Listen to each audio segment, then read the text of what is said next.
지금 보시는 그림은 1886년 빈센트 반 고흐의 구두 한 켤레라는 작품입니다. 보시는 것처럼 아주 낡은 구두입니다. 구두는 이제 자신의 역할을 다하고 곧 버려져야 할 것 같습니다. 구두만 보면 가치 없는 쓰레기처럼 보일지 모릅니다. 하지만 이 구두를 신었던 사람을 생각하면 가치는 달라집니다. 이 구두가 이렇게 되기까지 열심히 일한 사람의 수고와 노력과 인생의 고단함이 상상이 되는 것입니다. 더군다나 이 구두가 내가 사랑하는 사람이 신었던 마지막 구두라면, 내가 정말 소중하게 여겼던 그 사람의 구두라면 의미와 가치는 달라집니다. 하나님은 우리의 겉모습과 업적이 아니라 저와 여러분의 삶을 보시기를 원하십니다. 얼마나 좋은 신발인가가 중요한 것이 아니라 그 신을 신고 무엇을 했는가를 보시고 그 신을 신었던 사람이 누구인가를 보십니다.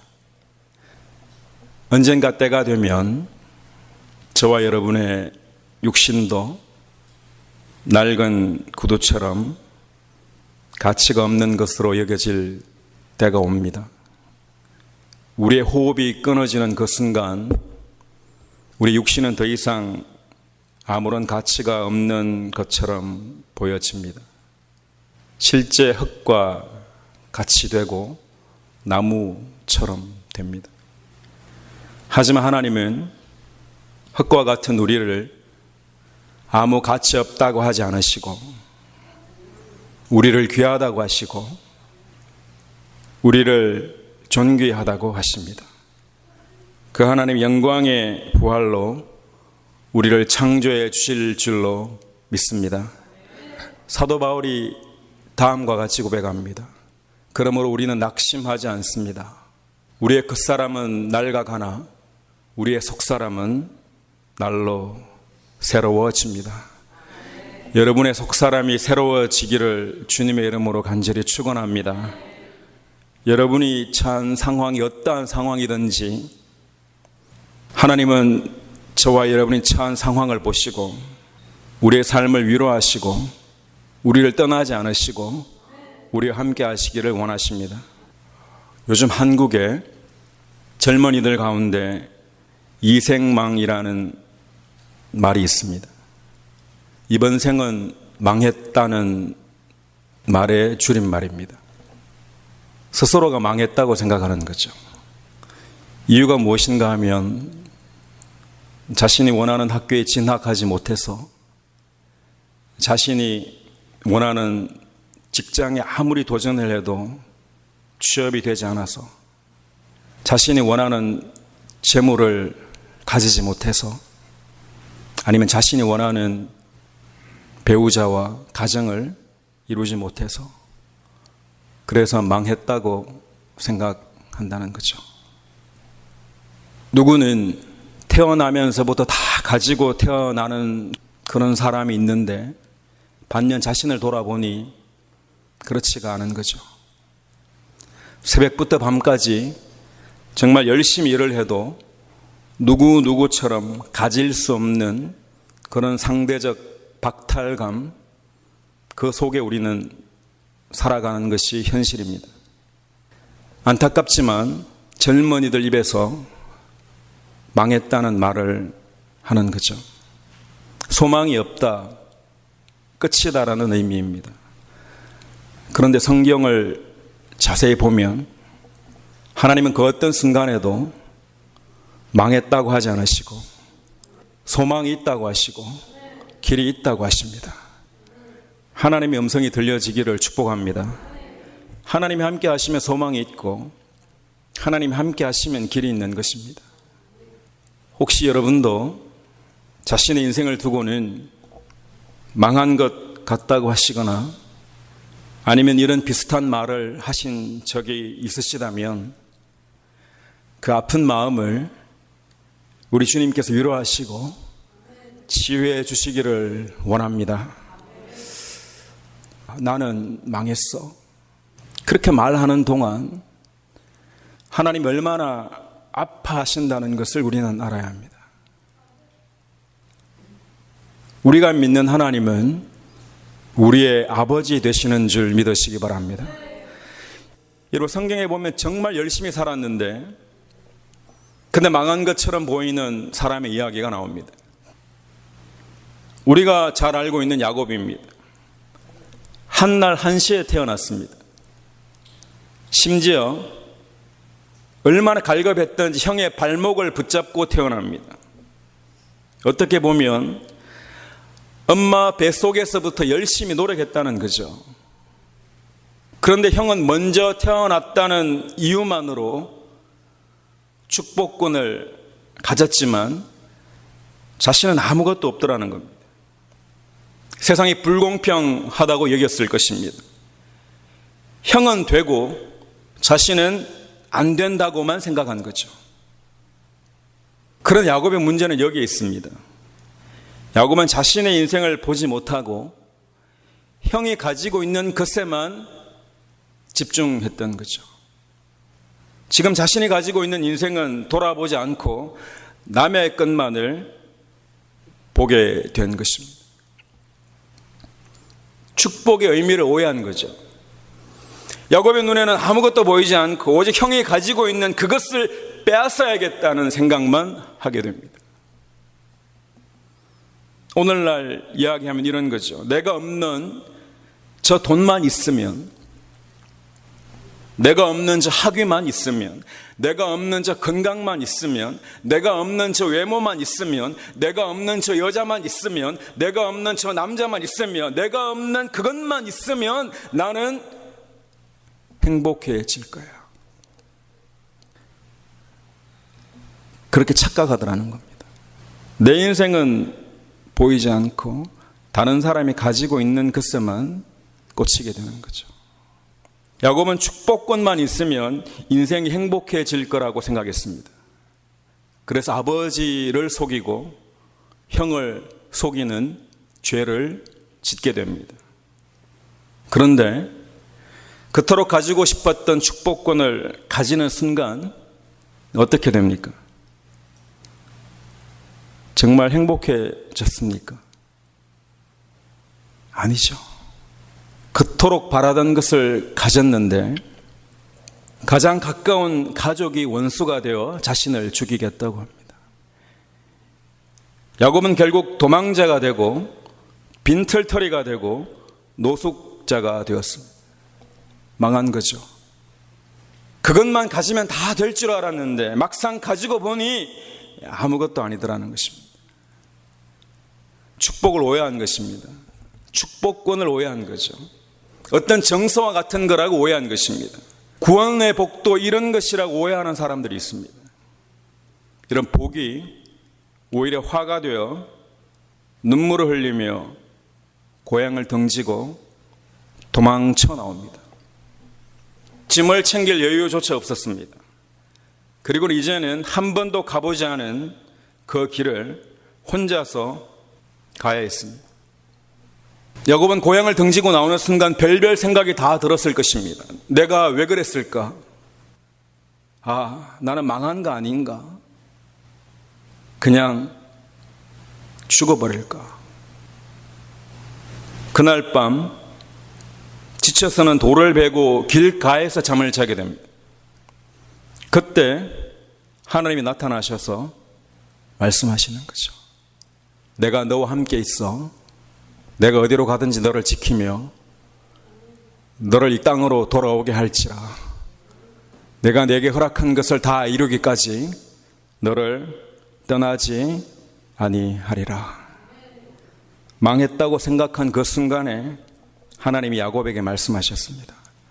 내가 너를 지키며 너를 떠나지 아니하리라. 하나님이 저와 여러분을 지키시고 하나님이 저와 여러분을 떠나지 않으시는 줄 믿으시기 바랍니다. 여러분, 세상은요, 보이지 않는 세계와 보이는 세계로 하나님이 창조하셨습니다. 대부분의 사람은 보이지 않는 세계를 인정하지 않습니다. 하지만 저와 여러분은 보이지 않는 세계를 인정하죠. 그 보이지 않는 세계로부터 지금 말씀하셔서 야곱이 듣게 된 거잖아요. 이 두 세계가 연결되어 있습니다. 이 두 세계가 어떻게 연결되어 있는가 하면 말씀으로 연결되어 있습니다. 여러분 보십시오. 하나님이 영이십니다. 그렇지만 마귀도 영입니다. 그렇죠? 그래서 하나님도 말씀하시고 마귀도 말을 합니다. 뱀이 말을 하죠. 보이지 않는 세계에서 보이는 세계로 말을 한다고요. 그래서 성경은 계속해서 들어라 이스라엘, 샤마 이스라엘이고, 믿음은 어디로부터 나온다고요? 들음에서 나옵니다. 귀 있는 자는 들을지어다. 보이지 않는 세계로부터 말이 나오는 겁니다. 어디로요? 저와 여러분의 마음으로 옵니다. 영적인 존재는 하나님과 사단과 사람입니다. 사람은 이 두 가지에 모두 영향을 받을 수 있습니다. 그래서 하나님의 영과 세상의 영에 영향을 받는 겁니다. 그래서 하나님의 자녀들은 하나님의 말씀을 듣고, 세상 사람들은 세상의 말을 듣고 믿습니다. 보이지 않는 세계에서 들려오는 우리를 살리는 말씀이 있고요, 보이지 않는 세계에서 들려오는 우리를 죽이는 말이 있습니다. 이게 영분별이죠. 무슨 말을 들을까 하는 겁니다. 들어야 할 말을 듣고, 듣지 말아야 할 말을 듣지 말아야 합니다. 해야 할 말을 하고, 하지 말아야 할 말을 하지 말아야 합니다. 여러분, 성경은 분명히 뭐라고 말씀하시는가 하면 보이지 않는 세계가 보이는 세계를 지배한다고 합니다. 야곱은요, 보이지 않는 세계에서 들려오는 절망의 소리를 듣지 않고 보이지 않는 세계에서 들려오는 소망의 말을 듣습니다. 두 가지가 동시에 들려옵니다. 그 중에 야곱은 하나님의 음성을 들었던 것입니다. 내가 너를 지키며 너를 떠나지 아니하리라는 것입니다. 이게 하나님의 사람입니다. 저와 여러분 가운데에도 하나님의 말씀이 들려지기를 주님의 이름으로 간절히 축원합니다. 아무리 성경에서 말씀하셔도 이게 내 말씀으로 들려지지 않으면 의미가 없는 거죠. 야곱은 하나님의 말씀을 통해서 힘을 얻습니다. 하나님이 자신과 함께 하시겠다고 하니 그 약속의 말씀을 붙잡은 거죠. 여러분은 어떤 약속을 붙잡고 계십니까? 하나님의 약속입니까? 아니면 세상의 약속입니까? 하나님의 말씀입니까? 아니면 세상의 그 누군가의 말입니까? 하나님의 약속은 영원하고 세상의 약속은 사라집니다. 하나님의 말씀은 영영이 서고 세상의 가십은 반드시 소멸됩니다. 여러분의 마음에 하나님의 음성이 들려지기를 축원합니다. 여러분, 야곱은요, 보이지 않는 세계로부터의 말씀을 들었죠. 그 말씀 붙잡고 이제 어떻게 합니까? 다시 집으로 돌아가나요? 그렇지 않습니다. 삼촌 라반의 집, 그 집을 향해 가는 거죠. 왜 그렇습니까? 돌아가면 자신을 죽이려는 형이 있다는 현실을 받아들이는 겁니다. 중요합니다. 하나님이 환상을 보여주시고 말씀하셨다고 해서 달라지는 게 아니에요. 하나님이 형 에서를 지금 제거하신 게 아닙니다. 하나님이 형 에서를 제거하신 것이 아니라 야곱의 마음을 변화시킨 것입니다. 야곱의 마음이 변화되는 거죠. 자꾸 누구를 바꿔달라고 하지 말고 여러분의 마음이 변화되기를 축복합니다. 현실을 인정하고 받아들이는 것이 하나님의 사람입니다. 현실을 정확하게 보는 게 중요합니다. 가난이 문제라면 가난한 것만 정확하게 보십시오. 그리고 더 이상 확대하지 마십시오. 가족 중에 누구가 문제라면 그 문제만 정확하게 보십시오. 일이 잘 안 되는 게 있다면 그 안 되는 이유를 정확하게 봐야 됩니다.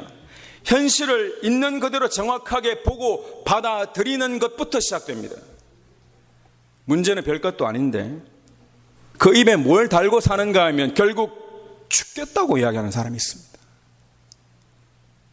죽을 일이 아니에요. 한 사람이 이야기했는데 그 공동체 가운데 한 명이 문제인데 전부가 그렇다고 말하는 사람이 있습니다. 아니에요. 현실을 정확하게 보지 못하는 겁니다. 많은 사람이 문제가 있다고 하고 불평하면서 정작 그 문제가 정확하게 뭔지 모르고 있습니다. 진짜 문제를 보지 못하고는 다른 것을 자꾸 문제라고 생각하는 거죠. 자신이 살면서 쏟아놓은 불평과 원망이요, 마치 자신의 인생의 안개처럼 되어서는 자신을 혼미케 만듭니다. 지금 야곱에게 문제가 뭔가? 다른 문제가 없어요, 여러분. 형이 자신을 죽이려고 하는 그 문제입니다.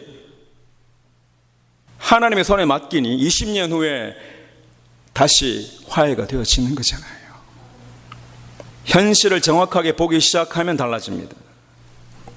여러분은 지금 망한 것도 아니고 포기할 일도 아니고 지금 불평하고 원망할 일이 아니라는 것이 말씀 안에서 깨달아지기를 축복합니다. 사랑하는 성도 여러분, 그냥 허투루 하는 말이라도요, 그냥 스치고 지나가는 말이라도요, 죽겠다고 하지 마십시오. 그냥 지금 조금 힘들 뿐입니다. 그런데 인생은 원래 힘든 겁니다. 힘든 게 인생입니다. 하지만 그 힘든 인생을 우리 주님이 아시고 우리를 떠나시지 않겠다고 약속하신 것입니다. 힘들지 않으면 뭐하러 주님이 우리와 함께 하시겠다고 하십니까? 힘든 걸 아니까 주님이 함께 하시겠다고 하는 거죠. 근데 우리는 힘든 그 인생 가운데에도 하나님이 나와 함께 하심을 붙잡겠다는 겁니다. 암에 걸렸다가 치유되신 분들의 공통적으로 하시는 말씀이 있습니다. 암보다 더 나쁜 것이 바로 낙심과 절망이라는 거예요. 이미 두려움에 사로잡혀서는 죽었다고 생각하는 거예요. 실제 문제보다 더 무서운 것이 부정적인 생각에 사로잡히는 겁니다. 부정적인 생각에 사로잡히면 현실을 제대로 보지 못합니다. 현실을 정확하게 보는 것이 중요합니다. 여러분보다 훨씬 가난해도 행복하게 사는 사람들이 세상에 가득합니다. 어쩌면 저와 여러분보다 훨씬 더 심각한 문제를 가지고도 오히려 감사하는 사람들이 많이 있습니다. 성공한 사람 중에 실패를 경험해 보지 않은 사람은 세상에 아무도 없습니다. 하나님은 우리가 실패하는 것을 두려워하지 않으십니다. 무엇을 염려하시고 걱정하시는가? 우리가 다시 일어나지 않는 것을 염려하십니다. 하나님은 지금 이 순간에도 저와 여러분에게 소망 주시기를 원하시는 하나님이십니다. 나 여호와가 말하노라, 너를 향한 나의 생각은 내가 아나니 재앙이 아니라 곧 평안이요 너희 장래에 소망을 주려 하는 생각이라. 이 음성이 보이지 않는 세계로부터 우리에게 들려오는 하나님의 음성이 되기를 축복합니다. 자, 여러분 보십시오. 무슨 소리를 듣고 사느냐가 전부입니다. 영적이기에 그렇습니다. 하나님이 도우셔서 절망이 아니라 소망의 메시지에 응답하는 저와 여러분 되시기를 주님의 이름으로 간절히 축원합니다. 여러분이 사용하고 있는 그 전화기요, 다 갖고 계시잖아요. 아무리 최신이어도 시간이 지나면 다 방전되게 되어 있습니다. 방전되면 버리시나요? 버리지 않습니다. 왜냐? 다시 충전하면 쓸 수 있기 때문이죠. 우리가 살아간다는 건 늘 항상 충만하지 않습니다. 누구나 살다 보면 힘들 때가 있고 슬플 때도 있고 우울할 때도 있습니다. 사람도 방전이 될 때가 있습니다. 그래서 사람도 충전을 해야 됩니다. 가만히 둔다고 충전되지 않습니다, 여러분. 왜 성경에 그토록 성령 충만하라고 간곡하게 저와 여러분에게 말씀하십니까? 왜 그렇게 말씀하시나요? 충만하지 않으니 그런 겁니다. 방전되니 그런 겁니다. 멀쩡한 사람도요, 방전되고 나면 죽겠다고 하는 게 연약한 우리 인생입니다. 그래서 저와 여러분이 성령 하나님 안에서 오늘도 충전되기를 축복합니다. 예배를 통해 여러분의 인생이 회복되기를 주님의 이름으로 간절히 축원합니다. 말씀을 통해 성령 충만할지어다 하는 겁니다. 하나님 힘 주시면 우리는 다시 힘을 얻고 다시 시작할 수 있습니다. 아무리 어려운 일이라도 지나고 나면 다 추억일 뿐입니다. 지금은 너무 힘이 들지만 지나고 나면 하나님의 은혜입니다. 여러분 힘드신가요? 이것 또한 지나갈 것을 믿습니다. 절망은 지나가고 소망의 날이 찾아올 것입니다. 하나님이 저와 여러분을 지키시고 영원토록 함께 하시겠다고 약속하셨습니다. 내가 너를 지키며 내가 너를 떠나지 아니하리라. 말씀으로 승리하는 저와 여러분 되시기를 주님의 이름으로 간절히 축원합니다.